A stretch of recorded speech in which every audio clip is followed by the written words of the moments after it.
Hi everybody, my name is Bobby Sanabria, and along with my colleagues, Marcus Persiani on the piano and the great Gabriel Rivas on the bass, we're going to give you a little bit of a primer on how to deal with one of the greatest aspects of Latin jazz, the Afro-Cuban jazz tradition. Remember, Latin jazz is an all-encompassing term that means that we're playing jazz music from any one of the many countries that make up Latin America. So we could be playing a cumbia rhythm from Colombia and using jazz harmony and arranging technique. Or a rhythm from Puerto Rico like Sika from the Bomba complex and using jazz arranging technique and jazz improvisational techniques. But in this specific example, we're going to deal with the first form of Latin jazz, Afro-Cuban jazz, which was developed in 1939 by my old boss, the great Prudencio Mario Bauzá from Cuba, along with his brother-in-law, Francisco Raúl Gutiérrez Grillo de Ayala, the great vocalist Machito.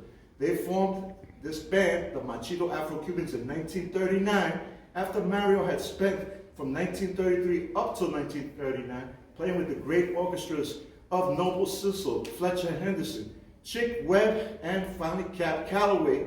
And when asked by the members of the Cab Calloway band, when they were on the road, Mario, play us some of the typical music of your country, Cuba. He played them some old 78s in the traditional music known as son, the folk song tradition that started in eastern Cuba. And they began laughing because they never had heard music like that before, with the guitar, with the bongo, with the Cuban mandolin instrument known as the tres, which is a guitar with 3 sets of double strings, bass, a lone trumpet, playing with a mute ad libitum, and of course vocals. For them, they considered it hillbilly music and they made fun of it. Mario, in turn, felt insulted and he said, one day there will be an orchestra that will be just like this orchestra, the Cab Calloway Orchestra, but it will have an Afro-Cuban percussion rhythm section. And not only will we be able to play jazz like this orchestra, but combine that with Afro-Cuban rhythms.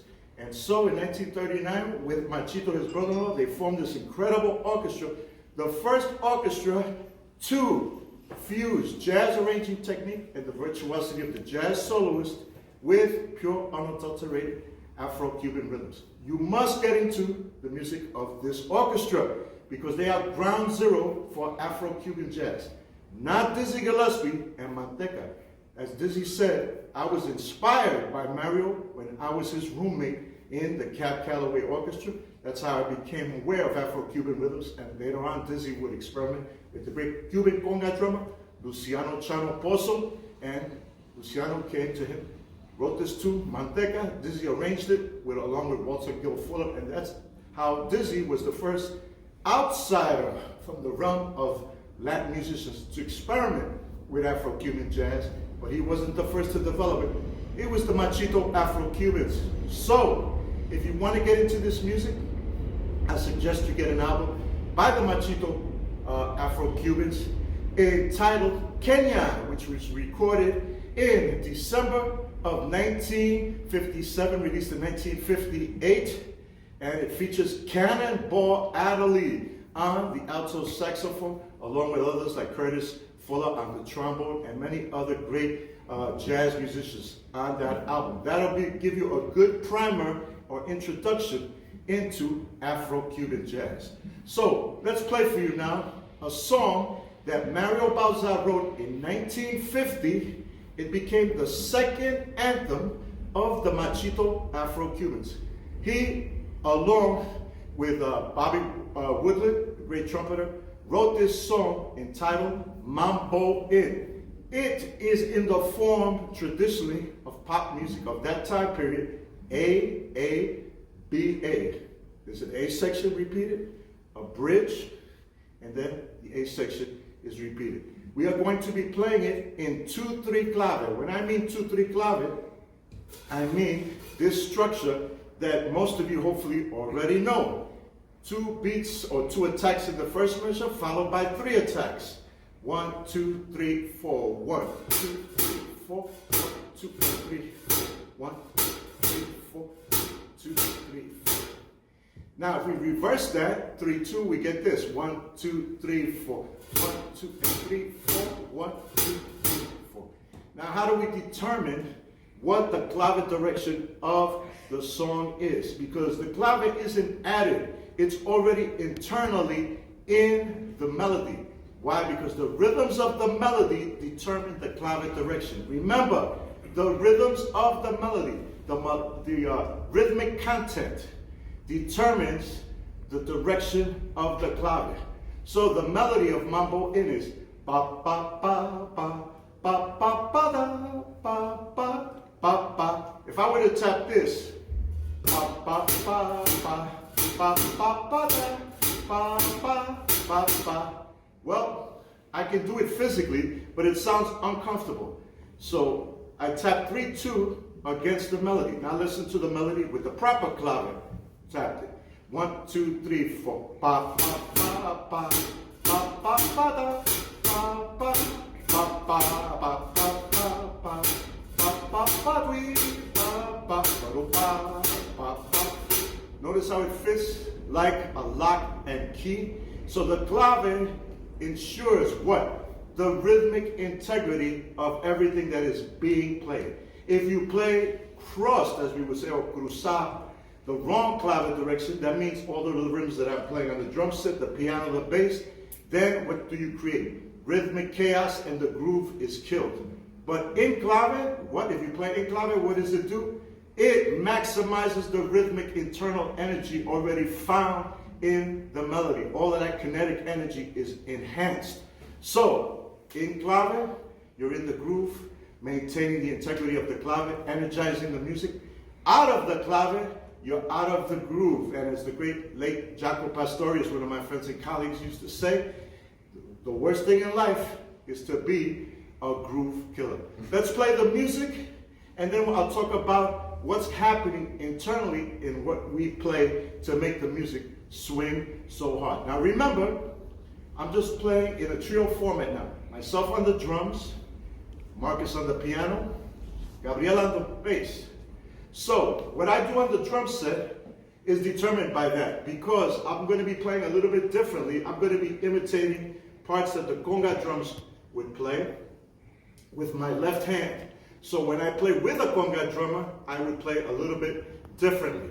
So let's play the music, and it'll be self-explanatory, and we'll talk about some of the elements that the players play for you. All right, so we're going to start off right now. I'm going to play a rhythmic cadence, or cierre, a stop time break, that is known in Cuban music as la jicotea. It is in 2-3 clave. I'm going to play downbeats here, right now. Tap clave in 2-3. 1, 2, 3, 4, 1, 2. And it's a 4-bar cierre, stop time break. 1, 2, 3, 4. Boom, ba, boom, ba, boom, boom, boom, boom, boom, ba. So I'm going to use that to signal the tempo to my fellow colleagues here. So I don't have to count the tune. It's a very typical cierre or break that we use in Cuban music. Anybody that plays this music knows that signal, that break, that cierre. What is a cierre? C-I-E-R-R-E. A stop time break. All right. Just like if you were playing in jazz.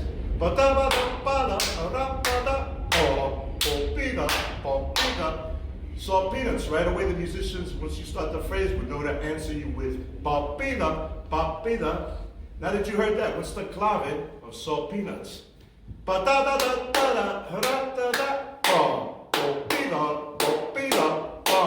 If you said 2-3, then you're in the groove and understand the concept. Okay, let's play for you.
Hi, we are back for part 2 of this little discussion on some of the basics of how to play Afro-Cuban jazz.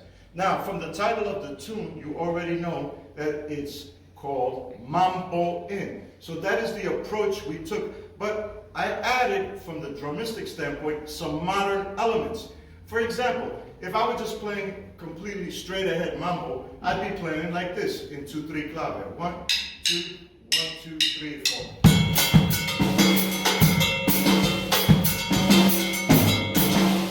And there I'm imitating the conga drums with my left hand because we're playing in a trio context.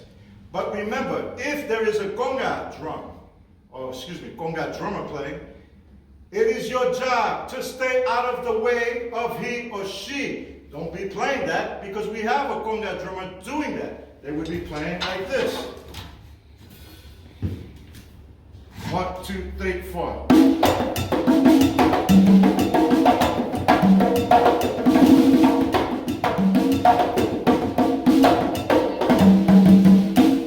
Okay? So you want to stay out of their way. So how would you stay out of their way for you young drummers that are watching? Well, this is where your knowledge of the basics of the timbales comes into play. Before you start learning how to play Afro-Cuban rhythms on the drum set, you should be able to play the basic vocabulary on the timbales because that is the instrument we transfer all of that vocabulary to the drum set. What do we add with the drum set? Our legs. We're adding the hi-hat and of course the bass drum. All right? And in the traditional setting with the timbales, we just use the 2 drums, a couple of bells, and a cymbal. So, if I was to be playing with a conga drummer and I was playing timbales, I have a couple of options. I could do this. Let me just get the snares off on this. Okay? Make believe this is the side of the shell of what we call the macho, the small timbale. To the left would be the large timbale, the hembra, male, female. And I would be playing like this in 2-3 clave. And I'm just going to add the clave with my foot just for instructive purposes. 1, 2, 3, 4.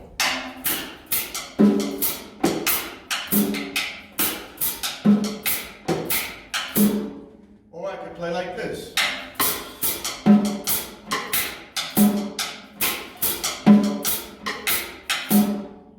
Double baila, which means playing both sides of the shells, a technique developed by Ubaldo Nieto, the greatest timbale player in big band style drumming. He was the timbale player for many years and drummer for the Machito Afro-Cubans. Double baila is playing the same rhythm with the right hand, and the left hand is filling in like this on the other side of the shell of the timbales. For our purposes, we're going to use the rim of the snare drum. So I'll just play one-handed first so you can hear that with the clave. 1, 2, 3, 4. Double baila.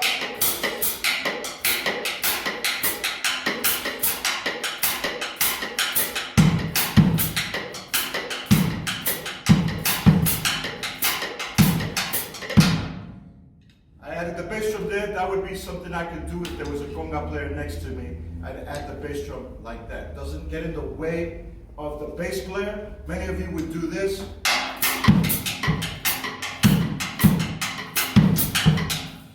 That gets in the way of the bass player because that's their function, that's their job, okay? So, think about that after we finish off our little tutorial here. So, if there was a conga player next to me, I could do this with my left hand instead of imitating the conga like I was doing when we were playing together in trio format. 1, 2, 3, 4.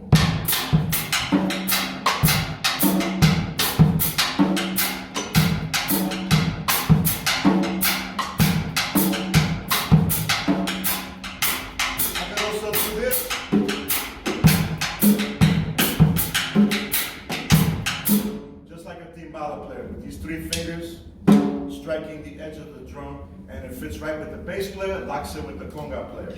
All right, in the top of the tune, I played a more modern style of Cuban rhythm known as songo. The word is a contraction of son plus guaguancó. It was developed in 1968-69 by a great band from Cuba known as Los Van Van.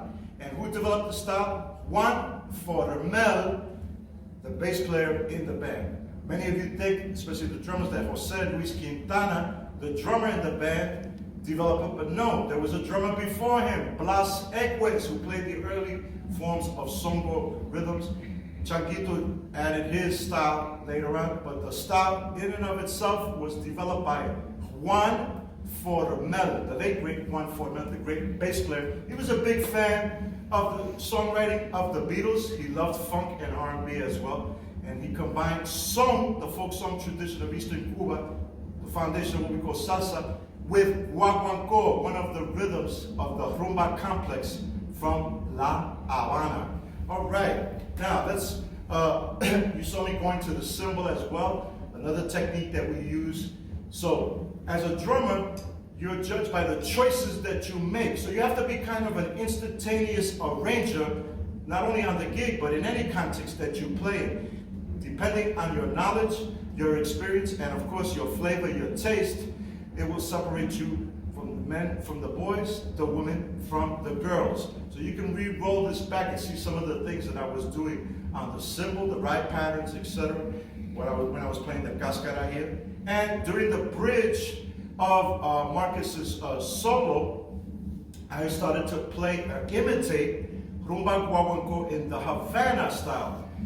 The rumba complex has a different type of clave that is utilized. Instead of this in 2-3, 1, 2, 3, 4, 1, 2, 3, 4, we do this. 1, 2, 3, 4, 1, 2, 3, 4, and 1, 2, 3, 4, 1, 2, 3, 4, and 1. Okay? Again, 1, 2, 3, 4, 1, 2, 3, 4, and 1. 2, 3, 4, and 1.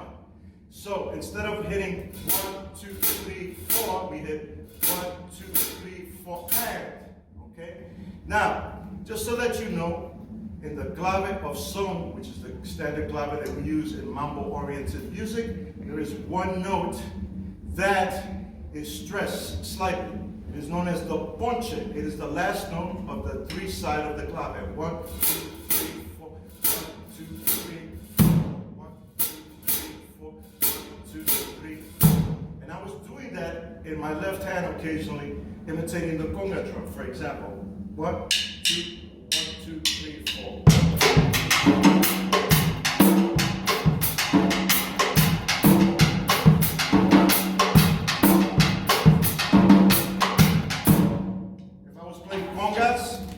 Conga drummer would do that. Do it slowly. 1, 2, 3, 4. 1, 2, 3, 4.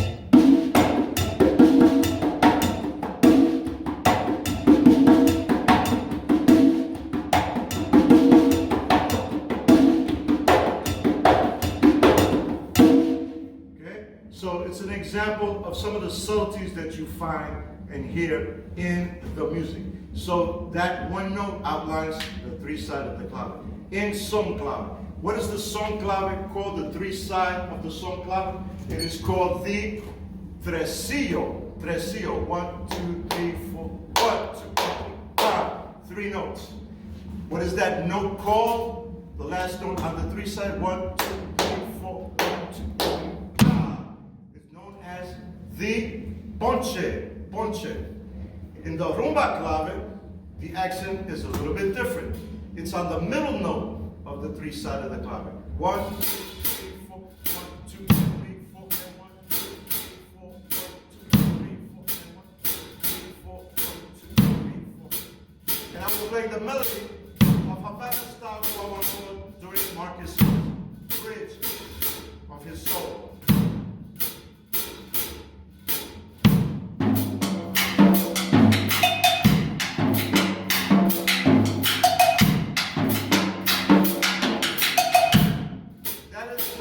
Havana style guaguancó. The melody of Matanza style guaguancó is one less note, the city across the bay from La Habana.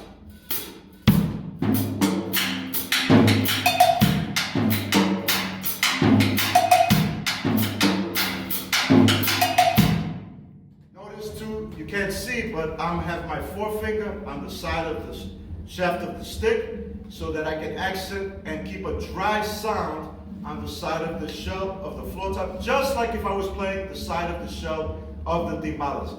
It's what we call dead sticking. It was a technique that vaudevillian drummers use, all New Orleans drummers use it, all African diaspora drummers use it. In Brazil, wherever you go, you will see this technique. We also use it to muffle the bell. Don't put any tape on the bell. That's your job, to muffle the bell. I just muffled it with that dead sticking technique, or what we call palo muerto, dead stick. In the next segment that we're going to do, you're going to see some of how the piano functions and how the bass functions, and the different stylistic nuances that we utilize in not only Cuban-based dance music, but applying it to more of an Afro-Cuban jazz-oriented context.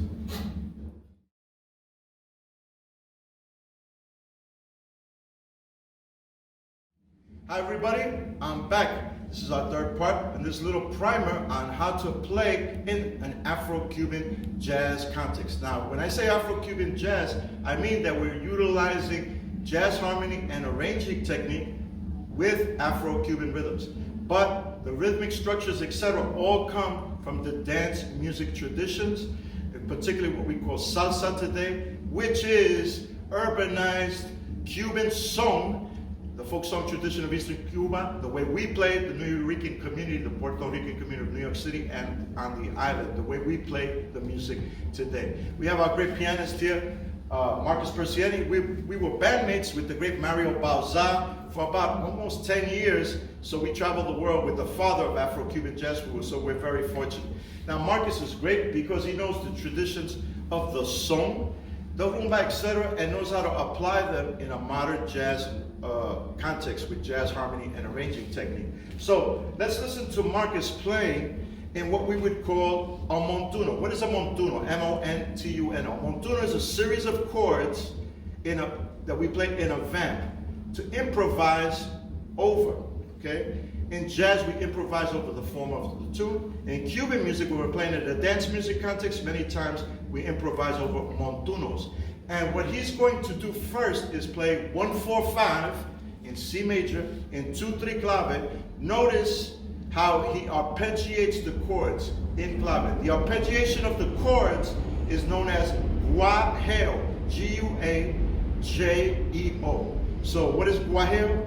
The way he arpeggiates the chords in clave. What is the montuno? It is the vamp structure. A lot of times people get those terms confused, or they don't even, so many times they don't even know, they've never even heard of the term guajeo, but we were trying to impart to you the traditions of this music so that you know the roots of it and know how to play it correctly and you know how to use the right vocabulary. Again, the montuno is what? The vamp.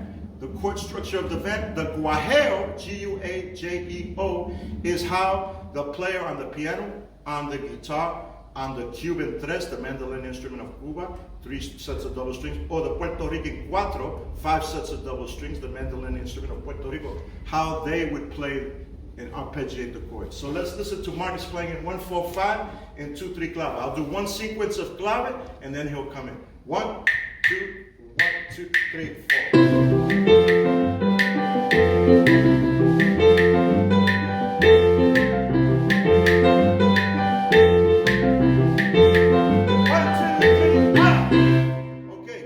So you notice there that he's arpeggiating the chords. Now, if Marcus was soloing on that, and we wanted him to, say the band leader, or he wanted to as a choice, use what we call a típico sound, typical, traditional sound on the piano, how to, in terms of soloing, he would be playing in octaves, okay? And why did this octave style of playing develop? Well, just like in jazz, sometimes piano players, back then, there was no amplification.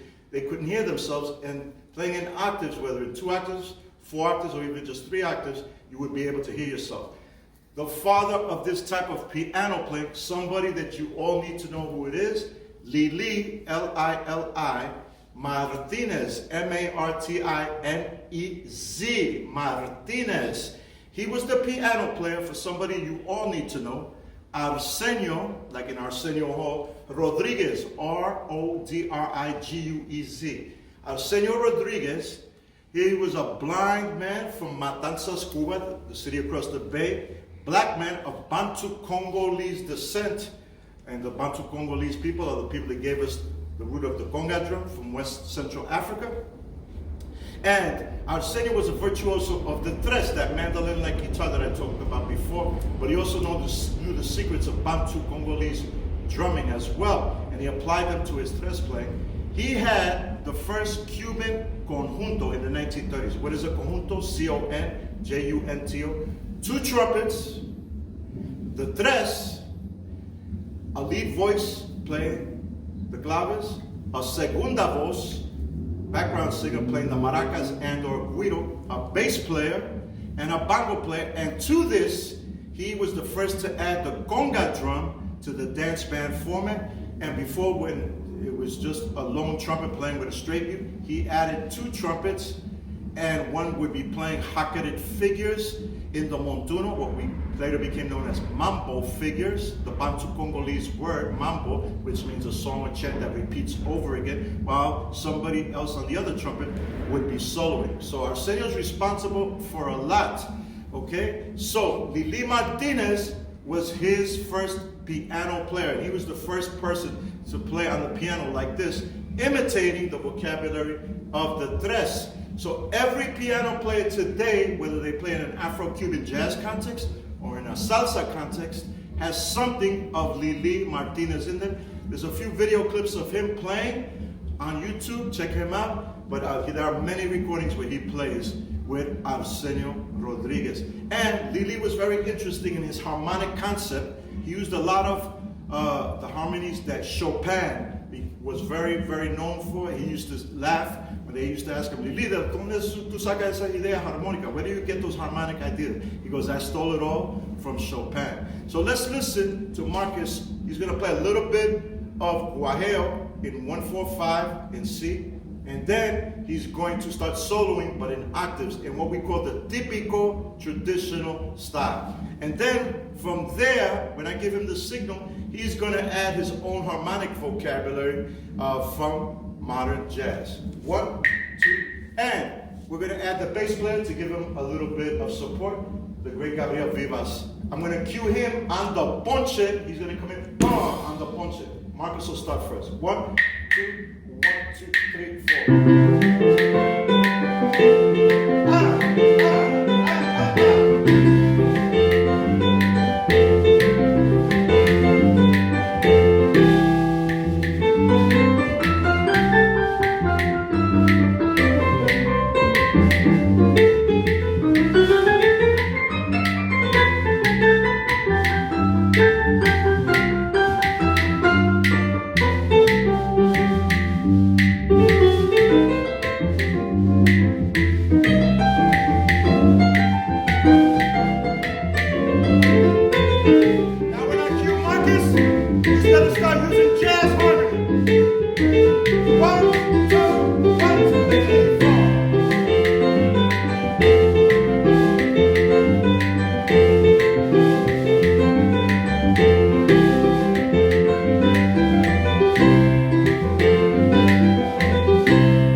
of the tresillo, the three side of the clave that you saw and heard at the very end. Marcus started combining both jazz harmony, jazz intervals that we use that come from the bebop tradition, along with some of that typical octave style playing.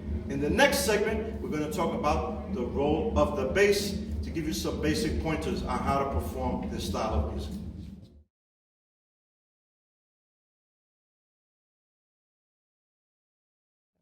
All right, ladies and gentlemen, welcome back for our little tutorial on the basics of how to play Afro-Cuban based jazz. Remember, all of these things have their roots in Afro-Cuban based dance music, particularly the son tradition from Eastern Cuba, what today we call salsa. Let's go to the bass. We have a great bass player here, my friend and colleague, the one and only Gabriel Vivas.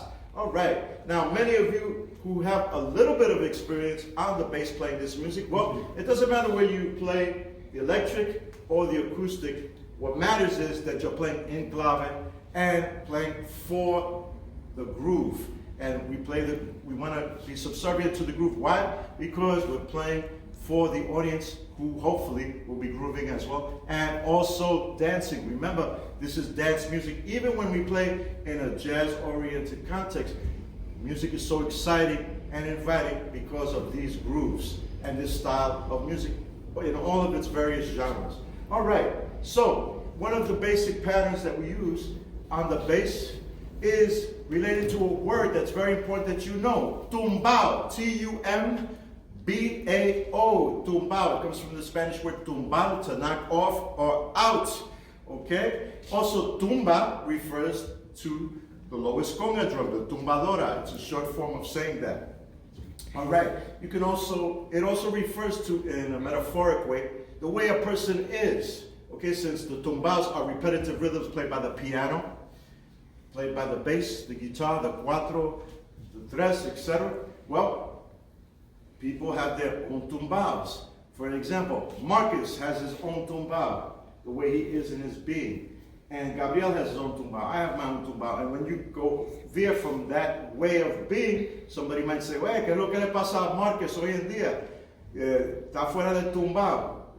What's happening with Marcus today? He's kind of out of his own tumbao. You know, he's not acting normally the way he does. Okay? So, or it could be the way somebody walks. Wow, look at the way that person is walking or running, you know.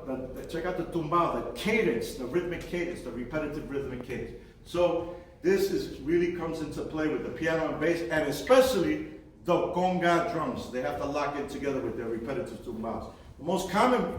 One of the most common tumbaos is the and of 2 and beat 4.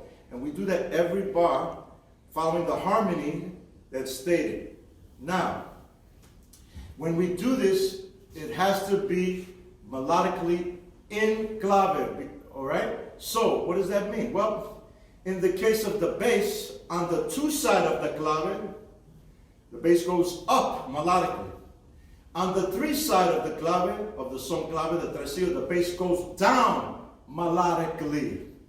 Okay? And this was championed by a great bass player with the Machito Afro-Cubans, the great Bobby Rodriguez, the great Cuban-American bass player that played with the Machito Afro-Cubans in the 40s, 50s, into the early 60s. He also played with the great Tito Rodriguez and the great maestro Tito Puente, who are known as the Big Three: Machito, Tito Puente, and Tito Rodriguez, the 3 greatest orchestras in our genre. So let's listen a little bit to a basic tumbao played by Gabriel. The end of 2 and 4, he's going to be going up melodically on the 2 side and then melodically down on the 3 side. I'll cue him in, he'll come in on the Ponche. 1, 2, 1, 2, 3, Let's let him ride a little bit so you can hear that. Now I'm going to cue in Marcus. 1, 2, 3, 4.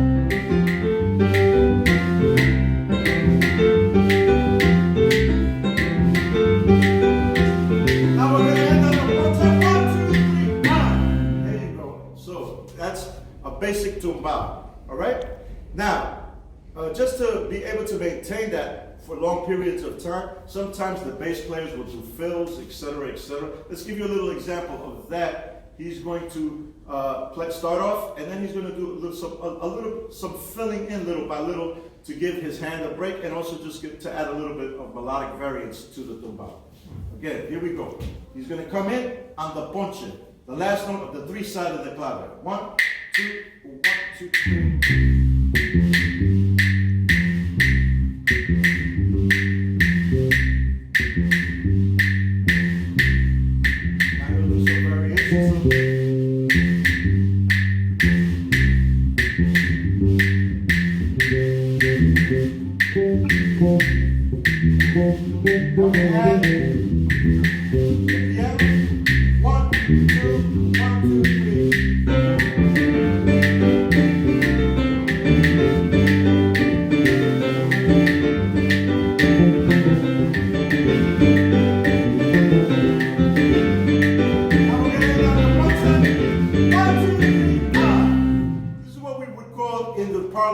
Bajo cantado, singing bass. So he's kind of singing with the bass melodically. Now, the great bass player Sal Cuevas in the 1970s, great Puerto Rican bass player in New York, he started adding popping and slapping to his tumbaos. Very fascinating. Gabriel, can you do a little bit of an example of that? His bass is not far, but...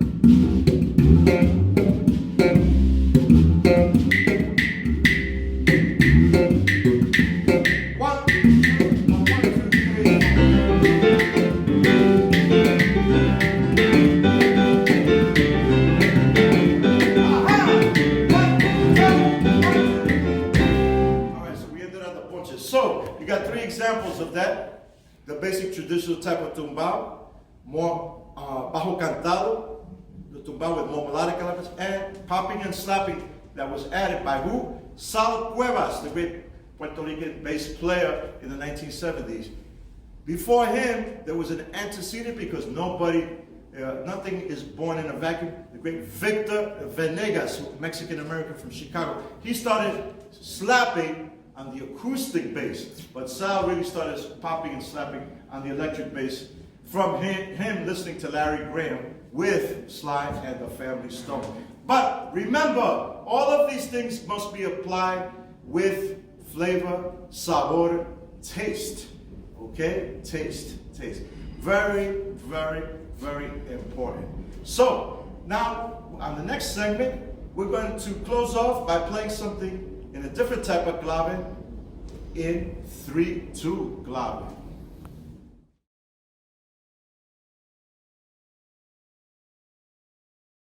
All right, we are back for our final segment here on our little primer on how to play or get involved in the basics of Afro-Cuban jazz. Now, we talked a little bit about the role of the bass, the concept of the tumbao between the piano, the bass, the conga drums also play tumbaos. Guitar plays tumbaos, if you, repetitive rhythms, if you use a guitar. The Cuban tres, the mandolin-like guitar of Cuba. The mandolin-like guitar of Puerto Rico, the cuatro, also plays tumbaos. It refers to any repetitive rhythm. Now, you would say, well, Maestro Sanabria, the drums play repetitive rhythms. And the bongo, in the salsa context, accompanies too, but the key word is accompany. Those instruments accompany the tumbaos, the foundation rhythms played by piano, bass, and congas, which are the primary instruments that play tumbaos. Okay, now, as an extra added bonus, here's another type of bass line that you can use. It's an old school tumbao that was very popular in the 1940s. It's not as easy to do as you may think. The bass player, in this case, the great Gabriel Vivas, is going to play 3/4, just beats 3 and 4 on the bass. It gives a whole totally different feel. You'll hear this type of tumbao on a lot of old recordings in the 1930s and 40s, and even going into the 50s. And it's something that you can utilize as a bass player in your toolbox. It also works for different Afro-Caribbean styles, like reggae. It works for soca, soul calypso from Trinidad, reggae from Jamaica, etc., etc. And there are other forms of Cuban music, like a suku-suku that uses this type of bass line. but obviously we can use it in any context in Cuban music. Just check it out, all right? I'm going to tap the clave out again, and Gabriel is going to come in on the ponche, all right? Remember, it's just 3/4. He's going to be going up melodically on the 2 side, down melodically on the 3 side. 1, 2, 1, 2, 3.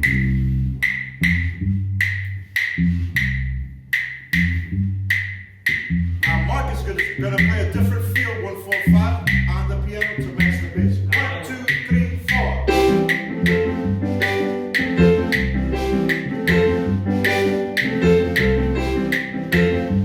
Now when I cue, they're gonna go to the more modern feel. 1, 2, 3, 4.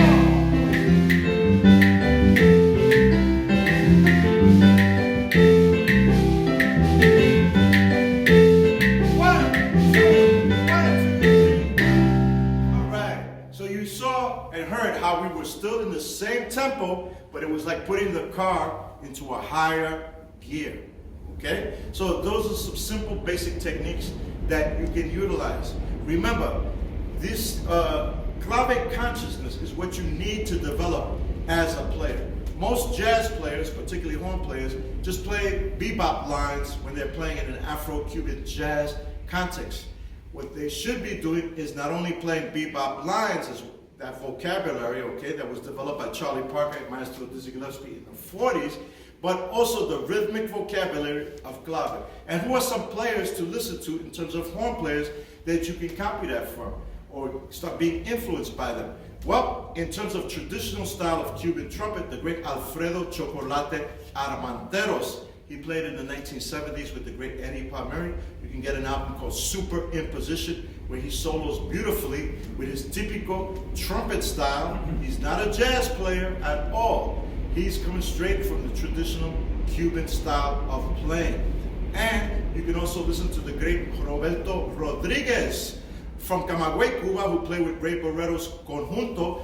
Ray Barretto, National Endowment of the Arts Jazz Master. You could get an album called Hard Hands from 1968, where he solos beautifully on several pieces on that recording.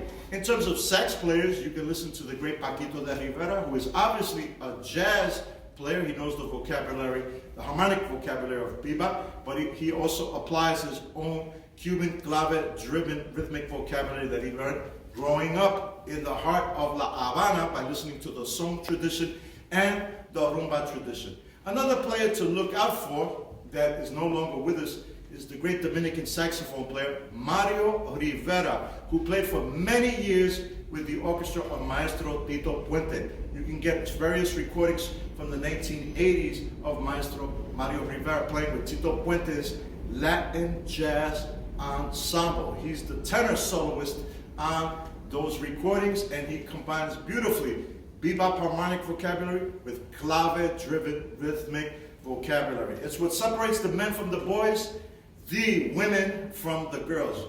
We want you to be clave conscious, okay? It's not just the domain of the rhythm section players. It is the domain also of the horn players as well. And how can you tell somebody is a master of a particular style of music? Well, they will always reveal themselves when they improvise. And every style of music has its own codified language, whether it's heavy metal, whether it's bebop, whether it's funk, rock, etc., or Afro-Cuban based music, Brazilian music, etc., etc. All of these forms have their own codified rhythmic language. You can tell if somebody knows the language when they improvise. So the great thing is, it's a lifelong study, as you well know as musicians, so you'll never, ever be bored. Let's play something for you really short now. This is a composition by another great Latino from the Caribbean, Maestro Juan Tizon. You know this piece? Caravan. He wrote this in 1936. Duke Ellington did not write it. He wrote it. Duke Ellington put his name on the copyright along with Irving Mills, who was the manager of the Duke Ellington Orchestra. It was a tradition back then that if you worked for somebody, you put their name on any tunes you wrote to kind of like pay homage to the fact that you're like working for them and they're giving you an opportunity. But Maestro Juan Tizot was a great trombonist. He played valve trombone, and he was from San Juan, Puerto Rico, from the famous Tizol family, a whole lineage of great musicians from Puerto Rico. He wrote this piece, and what's great about it is it's very easily adaptable to any type of genre, particularly genres that from the Caribbean. You could play this as a soca tune, soul calypso tune. You could play this as a bomba sica, which is a rhythm from my ancestral homeland, Puerto Rico. We're going to do it as a fast, up-tempo mambo rumba. And what is the clave of caravan? The clave of caravan is 3-2. If you played it like this, ba, ba, ya, da, da, da, da, da, da. Because there's so many whole notes and half notes, well, you would, that sounds decent, but if you play it in 3-2, check out how it fits perfectly. Ba, ba, ya, da, ba, ba, ba, ba, ba. Perfectly, perfectly. Now you can hear a great version of this song. People always ask me what should I listen to. Great version by Jerry Gonzalez from his first album as a leader, great percussionist, the great conga player and trumpet player. His album, Ya Yo Me Cure, Ya, Y-A, Yo, Y-O, Me, M-E, Cure, C-U-R-E. It's a French saying we say in Spanish, in the Caribbean, Ya Yo Me Cure, I've been cured, usually when you hear good music. And if you want to hear masters of Afro-Cuban jazz and that know the jazz harmonic vocabulary and have combined this in many fantastic ways, a great example in the small group context, Jerry Gonzalez and the Fort Apache Band. Get their classic seminal album, Rumba para Monk, where they take monk tunes and adapt various Afro-Cuban rhythms to them. And in terms of the big band tradition, you can listen to my great big band, the Bobby Sanabria Multiverse Big Band. Great example would be the West Side Story Reimagined Project, which won the Jazz Journalists Association Album of the Year 2019. Was a Grammy nominated album, 2 CDs. We took all of the entire score of West Side Story and adapted it to Afro-Latin rhythms, Brazilian, Afro-Cuban, Afro-Puerto Rican, Haitian, Dominican, etc. And also the great albums by the one and only Mario Balza Afro-Cuban Jazz Orchestra, particularly Tanga, that album, particularly 944 Columbus Avenue, and also My Time Is Now. You will hear me and Marcus playing on all of those recordings. My name is Bobby Sanabria. Check out what we do with Caravan. This is an example of how you can use all this rhythmic vocabulary at your disposal in various ways. Okay? Just to give you a hint, I'm going to be using Bembe and 6/8 at the beginning. Rumba, Guaguancó, Mambo during the head of the tune. On the A section, the B section, I'll be going to Trinidadian soca, soul calypso, and back to the rumba tradition. And we're probably just going to play a little short version of it because we're running out of time. If you have any questions, please, you know how to contact me through email, etc. My name is Bobby Sanabria for Marcus Persiani and for Gabriel Vivas. Thank you so much, and may your lives always be in cloud.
Thank you.